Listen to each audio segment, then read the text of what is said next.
Who do you think is in the driver's seat right now for Kyle Tucker? I don't know about you guys. I have butterflies just thinking about this. I'm ready for him to make his decision, but I'm excited because the ante is so high. It's incredible. The offers are so different, which is baffling to me. If I'm Kyle Tucker, I'm taking the Mets deal. I think that being able to get $50 million a year and hit the market back at 31 or 32 years old is an incredible offer. It is so rare to see something like that. And it tells me, number one, the Mets think that they can win in 3 to 4 years, that in that window they've offered to him, they feel confident he's the guy that can come in, and also that they value him like they do Juan Soto or Aaron Judge. $50 million is just less than Juan Soto and more than Aaron Judge. And they're like, you know what, babe? I want to take you on a date. I want to take you around the block. We're going to have some fun. We're going to win a World Series. What? You and you and you. And then I'm going to let you go, and I'm going to go date some other people. What kind of show is this? But the Blue Jays. What is happening?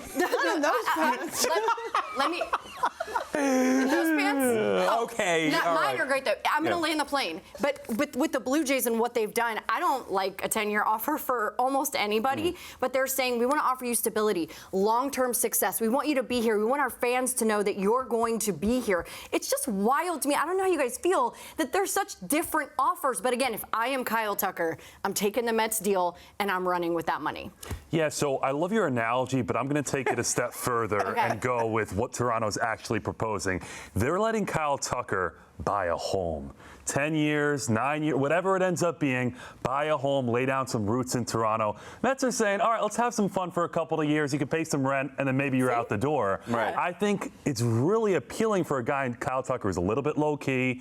Toronto is a country, so it's a big market, but it's not a big market like New York. Kyle Tucker slides in. He's not the alpha in Toronto either. He's playing behind guys like Vladimir Guerrero Jr., and he gets a long-term security.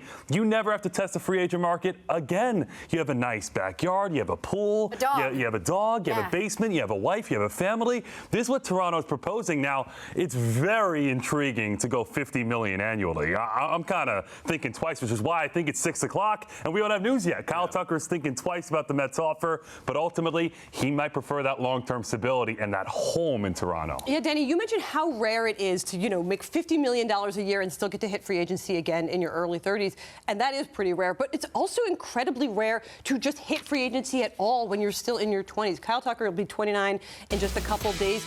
That is like a lottery ticket in Major League Baseball. If you are a smart baseball player who has been paying attention to the way that free agency has gone in the past decade plus, you know that long-term deals don't get handed out to guys who are in their 30s. The fact that he is 29 gives him incredible opportunity to get that long-term security. The house part, that's not an analogy. That's real. Guys really do want to know where they're going to live for a long time.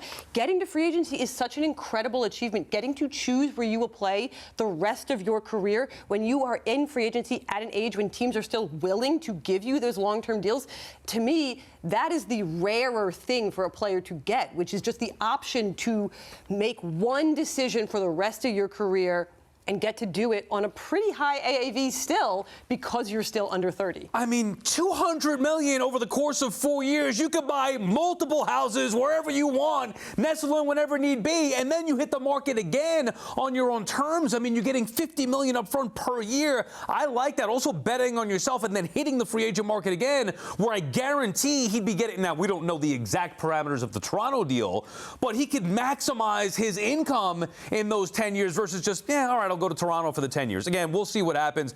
I love the idea for both the team and the player to maximize their income in the short term and have another opportunity to cash in as well.